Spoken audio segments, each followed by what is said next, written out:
حافظان قرآنا مقالا روبي بتا قدنا أرسيلتا أنا قريتي أستاذ محمد نور نبيتين براتوني براتا توران قويا كاليتسا قرآن ألا توكو كما لما فكرة طلبا أكلا كوبس إثيوبيا مقالا روبي بتاتي حافظان إبلما أولي إبسيسان تربايني شنفا هدا هارومسا النيسا مدسيسو إيغالي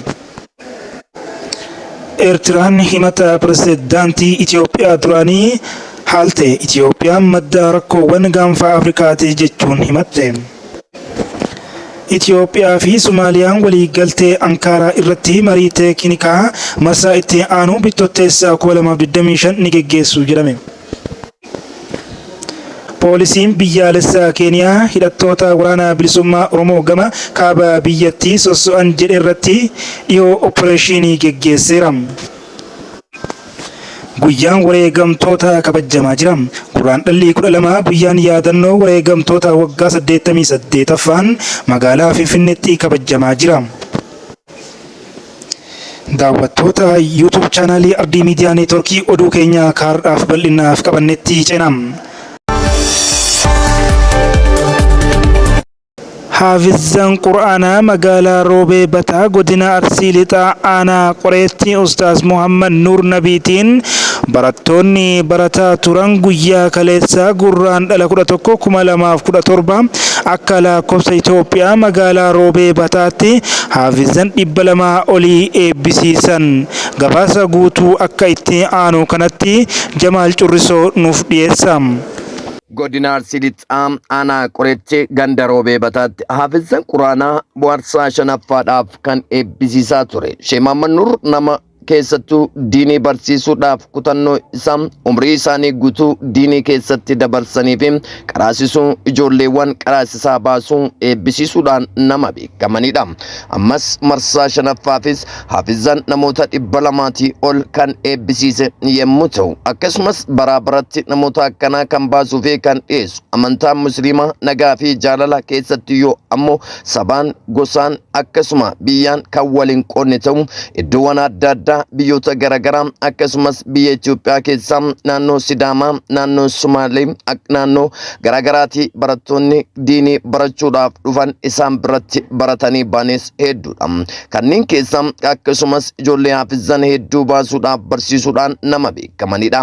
Ammas marree marsaa shanaffaadhaaf guyyaa kaleessaa eebbisiifamanis oolanii jiru. Sagantaa kanneen irratti alimman daa'iiwwan ustaazonni imaamman sheekoleen hayyooleen islaamaa fi kanneen biroo sagantaa kana irratti argamuudhaan diiniin islaamummaa babal'achuu fi bakka guddaa ga'uu akkasumas madrasaa barsiisuu fi kolleejjii madrasaas akkuma biyya kanatti osoo dhaabbatee jijjiirama guddaa akka fiduu fi karoora magaalaa Shaashamanneetti akka dhaabbatuuf qabames milkaa'inaan akka xumuramuu fi akka hojjetamus irratti yaadamaa ooluun dubbatameeti jira. Marree barattoota madrasaadhaan eebbifamanii keessattuu bakka guddaa akka ga'anii fi ijoollee quraana haafizan ta'an ammoo baratanii bakka guddaa akka ga'anii fi hawaasni musliimaa ijoollee isaas akka barsiifatuu fi galmaan akka gaatus irratti ibsanii jiru. Gabaasa qindaa'eef Jamaal Currisoo asuma magaalaa Tarbaayiniin shanaffaan hidha haaromsaa anniisaa maddisiisuu eegalee jedhame. Tarbaayinoota yaalii humna maddisiisuu dura milkaa'inaan xumuranii iddoo isaaniitti seenuu fi piinsa yaalii isaa xumuree humna anniisaa maddisiisuu eegaluu ibsame. Tarbaayiniin kun dandeettiin humna maddisiisuu qabatamaan amma jiru hanga meegaawaayitii 401.22 maddisiisaa jira. Tarbaayinoota 11 Cophaa bishaanii hunda gara anniisaatti jijjiiruun humna meegaawaayitii 400 maddisiisan keessaa inni ammaa kun tarbaayina shanaffaa ta'uu ibsame. Dabalataanis tarbaayiniin jahaffaa yaalii hojiitti galchuu marsaa dhumaa taasifamaa jiraachuu kan eere waajirri qindeessaa hidha haaromsaa. Tarbaayiniin kun dhiyeenyatti adeemsa yaalii keessa darbee anniisaa maddisiisuu akka eegalu ibsameera. Oduu itti aanuun Eertiraan himata pirezidaantiin Itoophiyaa duraanii haalte. Eertiraan himata pirezidaantii Itoophiyaa duraanii Pirezidaantii duraanii Mulaatuu Tashoomaa haalte Itiyoophiyaan madda rakkoowwan gaanfa Afrikaatti jechuun himatte. Ministeerri odeeffannoo Eertiraa himannaa pirezidaantii Itiyoophiyaa duraanii Mulaatuu Tashoomaa Eertiraan waldhabdee gurguddaa gaanfa Afrikaatti mudatan hundaa keessatti hirmaattee ammas walitti bu'iinsa biraa kakaasuuf hojjetti jechuun dhiyeessan kuffise. Eertiraan ibsa isheetiin rakkoowwan kumaatamaan naannicha gaanfa Afrikaa marsan kan madduu Itiyoophiyaa malee bakka biraa irraa miti, furmaanni kan ta'us Eertiraa komachuu miti jette. Itiyoophiyaa fi Somaaliyaan waliigaltee Ankaaraa irratti marii teeknikaa marsaa itti aanu Bittotteessa 2025 ni geggeessu jechuun dubbatame.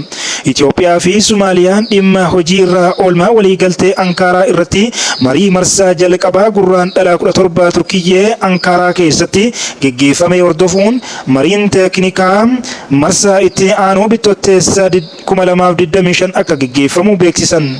Biyyoonni lamaan ibsa waloo baasaniin mul'ata kana gara dhuma dhugaatti jijjiiruuf hojii qabatamaa jalqabuu isaanii eeruun kutannoo waliigaltichaa fi qaban irraa deebi'anii mirkaneessaniiru jedhan. Biyyaalessaa Keeniyaa hidhattoota waraana bilisummaa Oromoo gama kaaba biyyattii sosso'an jedhe irratti dhihoo opereeshinii geggeesse jedhame. Opereeshinii geggeessaa turuun isaanii yaadatamaa kun eegaa bulchiinsi pirezidaantii Wiiliyaam Ruuttoo kan hawaasa Booranaa biratti deeggarsa guddoo qaban aangootti bahanii yeroo duraaf taasifame. Kaayyoon isaas yakkamtoota opereeshinii seeraan alaa geggeessuun nageenya biyyaalessaa Keeniyaaf yaaddoo cimaa ta'an irratti xiyyeeffachuu beeksise.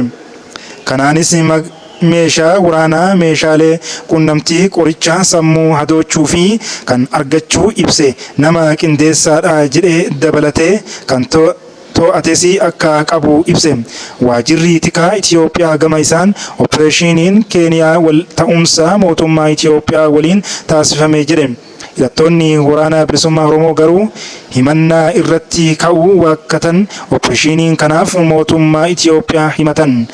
Waggoota dheeraaf Keeniyaanis ta'ee gammoojjiin gama kaaba biyyattii argamuu fi Itiyoophiyaa daangessuu hidhattoota waraana bilisummaa Oromoos ta'ee qabsaa'ota adda bilisummaa Oromoof akka ulaatti tajaajilaa tureera.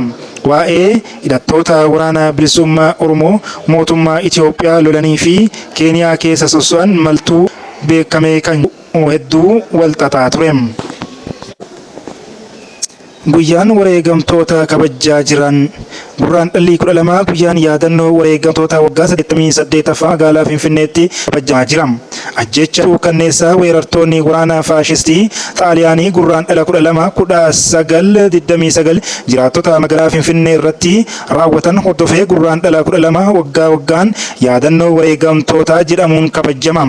Guyyaa kana lammiilee 30 ol ajjeefamuu isaanii seenaan ni dubbata. Guyyaa kana dargaggoonni qondaaltonni waraanaa abbootiin amantaalee fi kanneen biroo haala suukanneessaa ta'een ajjeefamutu himama. Siidaan wareegamtoota kanneenii caffee Araaraatti magaalaa Finfinnee keessatti dhaabbatee jira. Kan gabaase FBCdha. Gabaasni keenya har'aaf isin biraan geenne odeeffannoon har'aaf qabannes kanuma. Warri gara Ardii Miidiyaa Neetwork YouTube chaanaalii fi gama TikTok sooshaal miidiyaa kanaan hordofaa jirtan hundi keessanuu sabiskiraayib akkasumas laayik foloo gochuudhaan hordofuu keessanitti fufaa jenna. Nagaatti.